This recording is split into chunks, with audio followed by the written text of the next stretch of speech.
आकिब भाई, आपने ये तो बता दिया कि अगर पढ़ाई के टाइम किसी भी तरीके का डाउट है तो आप जाकर यूट्यूब से मदद ले सकते हैं, लेकिन हम ये पूछना चाह रहे हैं कि कोई बच्चा जैसे स्टार्ट करने वाला है तो उसके लिए मैंने एनसीईआरटी की लिस्ट तो शेयर कर दी है, तो वहाँ से वो स्टार्ट कर सकता है।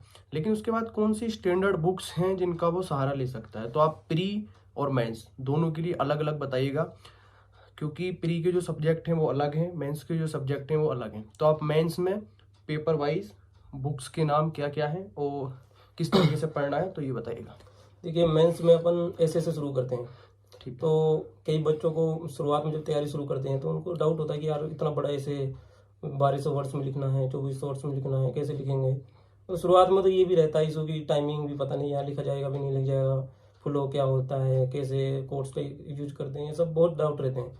तो उसके लिए मैं सिंपल बताऊंगा कि पीयूष कुमार नाम का एक टीचर है, जिससे मैंने लास्ट ईयर कुछ क्लासेस ली थी। काफ़ी अच्छा टीचर है, और उसने यूट्यूब पर एक वीडियो डाली है, 2-2.5 घंटे की करीब वीडियो है, जिसमें उसने पूरा अच्छे से डिस्क्राइब किया है कि पूरे ऐसे में कौन कौन से कंपोनेंट होते हैं, कैसे कैसे लिखना होता है ऐसे को शुरू से एंड तक। बहुत अच्छा वीडियो है, मतलब कोई एक भी बंदा जाके वहाँ उस यूट्यूब की वीडियो को देख सकता है, तो कहीं ना कहीं एक ओवरव्यू ले सकता है कि पूरा ऐसे लिखा कैसे जा सकता है। उसके बाद ऐसे की सारी कहानी इस पे टिकी है कि आपने जीएस पूरा कर लिया है, आपने कोर्स कुछ कविताएं वगैरह आपके पास है या नहीं, और सबसे इम्पोर्टेंट चीज, आपके पास ऐसे में फ्लो बनाना आता है या नहीं, और जो कि सारा के सारा प्रैक्टिस से आता है। यही मैं आकिब भाई की बात रोक कर कहूँगा। जिस तरीके से आकिब भाई ने पीयूष कुमार सर की जो एक वीडियो बताई है उसको देखकर आप ऐसे लिखना सीख सकते हैं।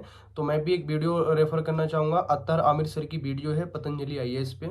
वो भी लगभग 1.5 से 2 घंटे की वीडियो है, और मैंने भी सिर्फ वही वीडियो देखी है, और जिससे मुझे स्ट्रक्चर बनाना आ गया। और उसके बाद वही की प्रैक्टिस आपको करना है, जितनी आप प्रैक्टिस करेंगे उतना अच्छा आप ऐसे लिख प्रैक्टिस पाएंगे। आपको एफिशिएंट में लाएगी। और कोई भी एक वीडियो देख लीजिए, देखिए सब वही चीज बताएंगे आपको घुमा फिरा के। मतलब अपना टाइम मस्ट वेस्ट कीजिएगा कि मैंने पीयूष कुमार बता दिया और मोइन ने अतार आमिर सर को बता दिया, तो आप दोनों को देख रहे हैं, चारों को देख रहे हैं, एक को देख के प्रैक्टिस शुरू कर दीजिए। अब जब तक आपका जीएस कंप्लीट नहीं होगा, आपके पास कहीं ना कहीं कंटेंट की भी दिक्कत आएगी। तो जीएस हो जाएगा, फिर आप कंटेंट की दिक्कत नहीं रहेगी। बस उसके बाद आपको करना क्या है, प्रैक्टिस करनी है, फ्लो सुख देखना है, टॉपर्स की कॉपियों को देखना है। कलाम आईएएस पे मिल जाएंगी आपको टॉपर्स की कॉपियां, काफी अच्छी अच्छी। विजन में मिल जाएंगी ऐसे की कॉपियां, उनको देखो, उनको पढ़ो पूरा कि वो लिखते कैसे हैं, पूरा फ्लो कैसे बनता है कॉपीज में।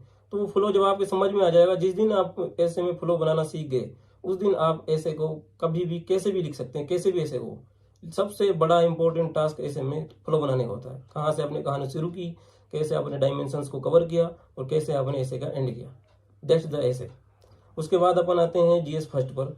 जीएस फर्स्ट में हमारे 3 सब्जेक्ट हैं, हिस्ट्री और ज्योग्राफी और सोसाइटी। तो ज्योग्राफी के लिए अगर आपने, जैसे मोइन भाई ने अगर आपको एनसीईआरटी शेयर कर दी और आपने अच्छे से एनसीईआरटी को पढ़ लिया है, तो ज्योग्राफी का 90% खेल खत्म हो जाता है। इसमें करंट वरंट खास ज़्यादा आता नहीं है। जो करंट इसमें आता है वो डिसास्टर मैनेजमेंट का होता है, जो कि पेपर 3 में ऑलरेडी कवर हो जाता है। तो आपको ज्योग्राफी में क्या चाहिए कि आप मैपिंग अच्छे से करना सीख जाएं, इंडिया का मैप, किसी स्टेट्स का, पूरी नदियों का, जो कि आप प्री वरी में पढ़ेंगे तो आपको हो जाएंगे। ज्योग्राफी में मेरे हिसाब से इतना बहुत है कि आपने एनसीईआरटी को अच्छे से कर लिया है, मोर देन इनफ है।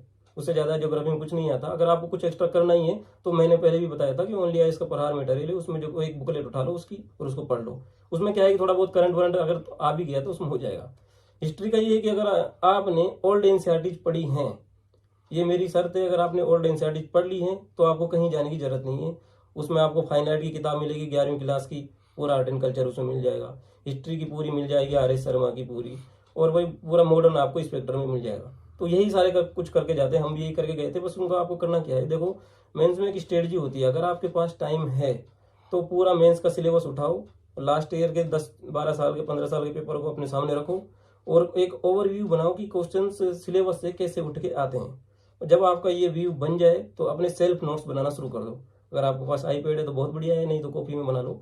हर टॉपिक पे बना लो, जैसे मतलब गांधीयन मूवमेंट का क्या इम्पैक्ट रहा, आगे उसका क्या क्या रहा, उसके पीछे क्या रीजन्स रहे, हर टॉपिक पे ऐसे बना लो। मराठा किस वजह से लूज हुए, उन्होंने कौन सी गलत रणनीति अपनाई, आगे जाके अंग्रेज क्यों सफल हुए, ये सब मॉडर्न हिस्ट्री में टॉपिक्स आते हैं। इन पे क्वेश्चन चारों तरफ घूमते हैं। 1750 के बाद इंडिया में जो इंडिपेंडेंस मूवमेंट कैसे डेवलप हुआ, इन सब चीज़ों पे आपको अपने स्पेक्ट्रम से और इनसे एनसीईआरटी से नोट्स बना लेने हैं। अगर आपके पास टाइम है तो ये बहुत अच्छा काम है, अगर आप कर लेंगे, यहाँ से आपका हिस्ट्री पूरा कवर अप हो जाएगा। उसके बाद सोसाइटी आती है। सोसाइटी में छोटे छोटे टॉपिक्स हैं, रीजनलिज्म हो गया, या फिर ये एक्सट्रीमिज्म शायद नहीं है, उसमें रीजनलिज्म है और अर्बनाइजेशन, ये छोटे मोटे सब्जेक्ट हैं, टॉपिक्स हैं, इनके लिए आप ओनली आइस को आराम से रेफर कर सकते हैं, कोई दिक्कत नहीं है। आँख मींच के आप उसको पढ़िएगा और सारे टॉपिक्स उसमें मैंने देखा हुआ है, सारे कवर हो जाएंगे। नोट्स बनाने हैं तो बना लीजिए, अगर टाइम नहीं है तो आप उसी को रेफर कीजिए, उसी में अंडरलाइन कीजिए, उसी को अपने मेंस के टाइम में पढ़िएगा। पेपर 2 अब आते हैं अपन पेपर 2 पर। पेपर 2 में पॉलिटी के साथ बच्चे बहुत ज़्यादा स्ट्रगल करते हैं और IR के साथ भी। तो पॉलिटी के लिए अपन लक्ष्मीकांत तो पढ़ते हैं, प्री के लिए आपको पढ़नी है। कुछ टॉपिक आपके 10-12% लक्ष्मीकांत से कवर हो जाएंगे, लेकिन जो पॉलिटी मेंस में जो आती है वो अलग आती है, उसमें पूरा करंट, डायनेमिक, पूरा ये सब आता है। तो आपको करना क्या है कि करंट तो आपको फॉलो करनी ही है। अब इसके लिए आप ओनली आइस को फॉलो कर सकते हैं, करंट के लिए कर रहे हो तो बहुत अच्छा है, उसमें आपके कुछ टॉपिक कवर हो जाएंगे। नहीं तो लास्ट में PT मेंस के लिए आती है, मेंस वाली जो 365 आती है विजन की, उसमें आपके टॉपिक्स लगभग कवर हो जाएंगे। तो पेपर 2 के लिए आपको कंपाइलेशंस को रेफर करना है, आराम से करना है, पर करना एक ही को है। अगर मैं ओनली आइस का नाम ले रहा हूँ तो आपको ओनली आइस का पढ़ लेना। अगर विजन का आ रहा है करंट वाला, जो मेंस वाला 365 होता है, तो उसको पढ़ लो। उसमें क्या है कि जो साल के जो मेन टॉपिक होंगे पॉलिटी का आपको उसमें मिल जाएंगे, उसके बाद आपका सारा खेल प्रैक्टिस का है। फिर मैं कह रहा हूँ अगर आपके पास टाइम है तो आप अपने पर्सनल नोट्स बना लो, और वो लग रहा है कि बहुत टाइम है तो मैंने, अगर इंग्लिश में आप कंफर्टेबल हैं तो मैंने मेरे चैनल पर ऋषिकेश रेड्डी नाम के हमारे टॉपर रहे हैं 19 के, उसके काफ़ी अच्छे नोट्स हैं पॉलिटी के भी। वहाँ अगर आप मेरे चैनल पर जाके आकिब खान AR268 करके मैंने टेलीग्राम चैनल बनाया है, उनको आराम से रेफर कर सकते हो अगर इंग्लिश में आप कंफर्टेबल हो। अगर नहीं हो तो वही मैं कह रहा हूँ, बेसिक्स के लिए आप लक्ष्मीकांत तो आपने पढ़ी है, बाकी विजन 365 से मेंस वाले से आपका सारा कवर हो जाएगा। और अगर आपको लग रहा है कि विजन का मैटर आपके समझ में नहीं आ रहा है तो फिर डायरेक्ट ओनली आइस के मैटर को रेफर कीजिए आराम से, बिना देखे, ज़्यादा दिमाग नहीं लगाना इसमें। IR के लिए भी आपको यही करना है, कंपाइलेशन फॉलो करना है। IR में सबसे बड़ी चीज़ ये है कि इसको आप आराम से प्रेडिक्ट कर सकते हैं। प्रेडिक्ट कैसे कर सकते हैं? आप कभी भी पेपर्स को देखिएगा तो IR में, मेंस में हमेशा वो क्वेश्चन आता है जो रिसेंट करंट में रहता है। रिसेंट करंट्स में मतलब ये है कि आज अपना मेंस है, 1 महीने पहले, 2 महीने पहले जो चीज़ें न्यूज में चलती हैं IR में लगभग श्योर हो जाता है कि क्वेश्चन आएगा। जैसे हमारे टाइम पे 22 में ITU2 शायद चल रहा था न्यूज में, तो मेरे को पता था कि आएगा, क्वेश्चन आ गया। उससे पहले भी मैंने मतलब 21 में भी देखा था, ओकस का नाम ग्रुप बनाया था तो ओकस आ गया था 21 में। आता ही IR में ये होता ही है। तो आपको IR में सबसे पहले करंट को अच्छे से फॉलो करना है, और जो चीज़ बहुत ज़्यादा करंट में चल रही है, इंडिया को इम्पेक्ट कर रही है, उस पर तो आपको पूरे अपने नोट्स कीवर्ड्स के साथ बना लेने हैं। वो तो लगभग श्योर है, आना ही आना है। और इसके लिए ये IR के लिए मैं बता रहा हूँ कि कंपैरिजन आपको एक फॉलो करना ही है। वो चाहे आप विजन का फॉलो कर लो, ओनली आइस का फॉलो करो। मैं 2 ही कोचिंगों का नाम ले रहा हूँ क्योंकि मैंने इन दोनों कोचिंगों को मैटर खुद से देखा, इसलिए मुझे पता है कि अच्छा नोट्स हैं। बाकी कोचिंगों को मैंने देखे नहीं है, वो आपकी हेडक है। अगर आप इन 2 कोचिंगों को छोड़ के किसी एक और कोचिंग पे जाना चाहते हो जा सकते हैं, लेकिन आपको मल्टीप्लीकेशन बिल्कुल नहीं करना। फिर मैं कह रहा हूँ ऐसा नहीं करना कि आज मैंने नाम ले दिया ओनली आइस का, किसी विजन का, किसी और कोचिंग का, तो आप चारों कोचिंगों को पढ़ रहे हैं, बैठ रहे हैं, तो कोई मतलब नहीं है, उसका सेंस ही नहीं है। आपको कोई एक कंपाइलेशन फॉलो करना है, उसके बाद सारा खेल प्रैक्टिस का है। आंसर राइटिंग आपको जितनी करनी है करी जाए, करो, फॉर्मेट बनाओ, अच्छे से ग्राफ्स बनाओ अगर आपको आता है। सोशल जस्टिस और गवर्नेंस के लिए भी बताइए। सोशल जस्टिस और गवर्नेंस के लिए सेम ही है, डायनेमिक सब्जेक्ट है। देखो स्टैटिक का अलग मसला होता है, डायनेमिक में क्या है कि हर चीजें हर साल चेंज हो जाती हैं। और इसका सबसे अच्छा तरीका ये है कि जो हम कोचिंग इतनी सारी खुली हुई है, ये करती क्या है कि डायनेमिक जो होता है उसको कवर कर लेती है आराम से। तो वही एक विजन का मतलब कंपैरिजन एक आता है सोशल इशूज करके, उसको पढ़ लो। नहीं पढ़ना है तो फिर ओनली आइस की तरफ चल जाओ। मैं इन 2 कोचिंगों का नाम ले रहा हूँ क्योंकि मैंने इनका बहुत यूज किया है। और गवर्नेंस के लिए भी सेम। हाँ, गवर्नेंस के लिए भी सेम है। पेपर 3 पे आ जाते हैं। पेपर 3 पे आपको जैसे इकोनॉमिक्स है, तो इकोनॉमिक्स के लिए आपको बेसिक से लिए आपने कोई ना कोई नोट्स फॉलो करे होंगे आराम से, या तो आपने मुरनाल के पढ़े होंगे, या फिर विवेक सिंह के पढ़े होंगे, तो फिर कोई और टीचर के कहीं से भी। बस मैं यही कह रहा हूँ किसी एक टीचर के पढ़ने हैं, वहाँ से आपके अगर आपके बेसिक्स क्लियर हैं। मेंस में तो पहली बात ये है कि कम बेसिक्स आते भी नहीं है, प्री में आते हैं। और मेंस के लिए थोड़ा डायनेमिक है, कुछ सब्जेक्ट हैं, जैसे मान लो आपको करना क्या है कि नोट्स उठाने, वो सिलेबस उठाना है, उसके बाद अपनों को PYQs रखने हैं सामने। तो आप एक चीज़ पाओगे, देखो एग्रीकल्चर के कुछ टॉपिक्स हैं, जैसे इरिगेशन हो गया, जैसे एग्रीकल्चर पैटर्निंग हो गई, इशूज हो गए, या फिर लोन माफ न करना हो गए, सारे टॉपिक्स कुछ हैं। तो आपको करना क्या है, सेक्टर वाइज सब चीज़ों को कवर करना है। मान लो एग्रीकल्चर आपने कवर किया, तो एग्रीकल्चर में आपने पूरा लिंक कवर करना है। इरिगेशन में क्या चैलेंजेज हैं, हमारे पैटर्न में क्या क्या दिक्कतें हैं, क्या क्या इन्वायरमेंटल चैलेंजेज हैं, क्या क्या हरित क्रांति के कारण जो हमारे अब चैलेंजेज आ रहे हैं वो क्या क्या हैं, और नए नए जो मार्केटिंग के लिए जो गवर्नमेंट टेक्नोलॉजी आ रही है, ई-नेम वगैरह, ये सब। तो आपको मार्केटिंग के अलग चैलेंजेज कवर करने हैं। आपको एग्रीकल्चर के जो पैटर्निंग के जो चैलेंजेज वो आपको अलग कवर करने हैं। और एग्रीकल्चर के जो और इश्यूज हैं अलग, लोन माफी वगैरह सब, वो आपको अलग करने हैं। मतलब एक पूरा सेक्टर ओवरऑल आपको कवर करना है। अब सबसे पहले तरीका वही है कि अगर आपके पास टाइम है तो आप नोट्स बनाओ खुद के एक एक टॉपिक पे। अगर आपके पास टाइम नहीं है और जैसे आपको लग रहा है कि यार ऐसे कवर करूंगा तो बहुत ज़्यादा हो जाएगा, तो आप एक शॉर्ट ट्रिक ऐसा बना सकते हैं कि जो मेन टॉपिक हैं एग्रीकल्चर के उनको कवर करो। और वो सीधा इनका सीधा सा फंडा है कि आप कंपाइलेशन को रेफर करो। फिर कंपाइलेशन का फायदा ये होता है कि जो मेन टॉपिक है साल के उसमें मिल जाते हैं। अगर आपको ओवरऑल टॉपिक कवर करना है तो आप सिलेबस को सामने रखो, पूरा सेक्टर कवर करो एग्रीकल्चर, फिर पूरा बैंकिंग सेक्टर पूरा कवर करो, फिर ऐसे ही पूरा फाइनेंस सेक्टर जो बैंकिंग के अलावा आ जाता है, जैसे आजकल फिनटेक वगैरह चल रहा है उसको कवर करो। तो इसके अलावा जितना भी पूरा लैंड इश्यूज है, पूरा लैंड कंसोलिडेशन वगैरह पूरा वो सब आपको कवर करो। मतलब फाइनेंस के 8-10 सेक्टर हैं पूरे, जो एमएसएमई अलग सेक्टर हो जाता है, इसमें इंडस्ट्रियल सेक्टर अलग हो जाता है। इन सबको एक जगह कवर अप करना है आपको पूरा।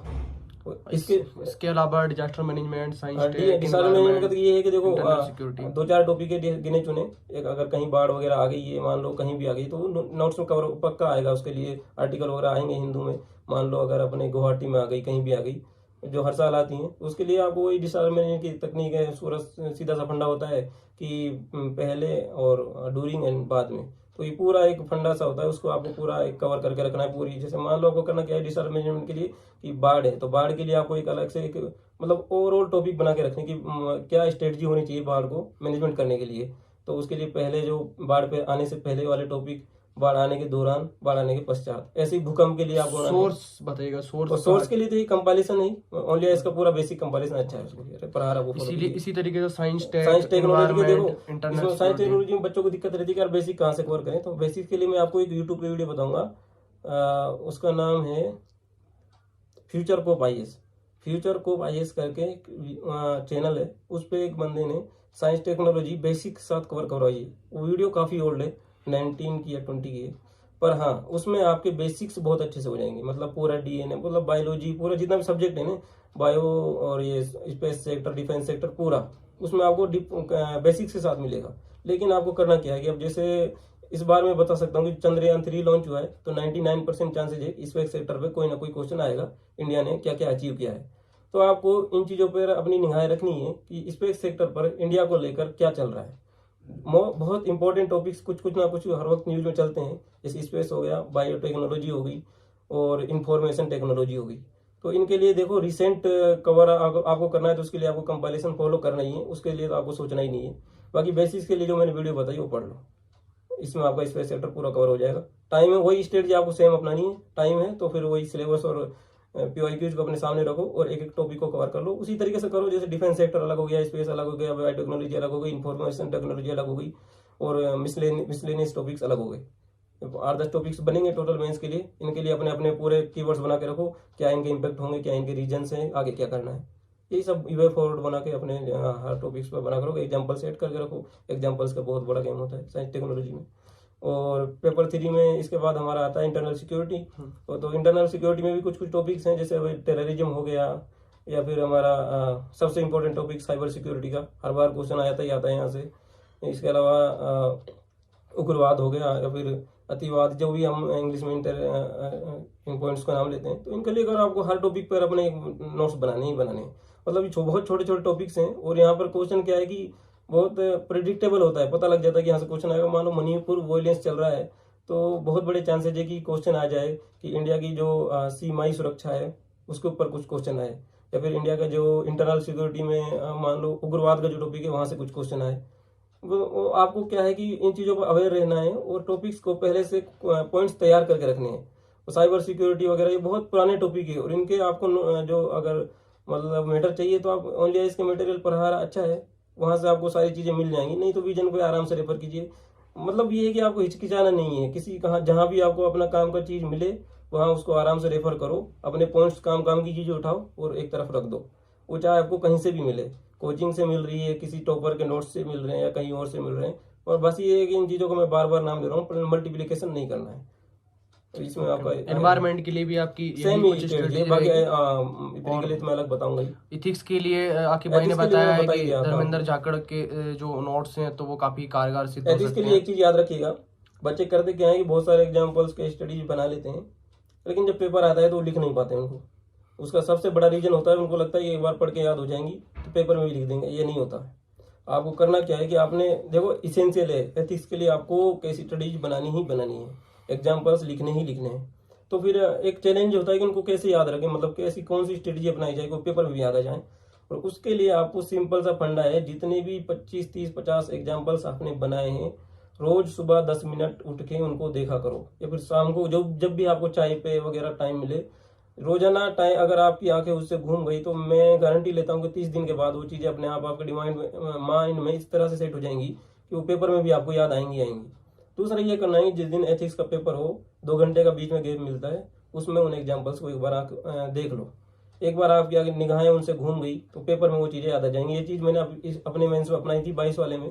इससे पहले मैंने 20 में मेंस दिया था तो मेरे पास बहुत एग्जाम्पल थे पर याद नहीं आए थे, मैं लिख भी नहीं पाया था उनको, एक आधे एग्जाम्पल गलती से लिखा होगा। 22 में मैंने खूब एग्जाम्पल लिखे। उसका रीजन ये था कि मैंने ये स्ट्रेटजी अपनाई थी और उसके पहले देख भी जगह तो मेरे को याद आ गई थी चीजें जब मैं लिख रहा था, जबकि वहाँ बहुत तेज लिखना होता है इस पेपर में, कंप्लीट करना अपने आप में बहुत बड़ी टास्क है। तो पहली टास्क तो आपकी यही है कि आपको पेपर कंप्लीट करके आना है, सबसे पहली टास्क है। दूसरा ये है कि जो एग्जाम्पल है उनको जो मैं बता रहा हूँ उस तरीके से करके जाना है तो वो याद आ जाएंगे आपको।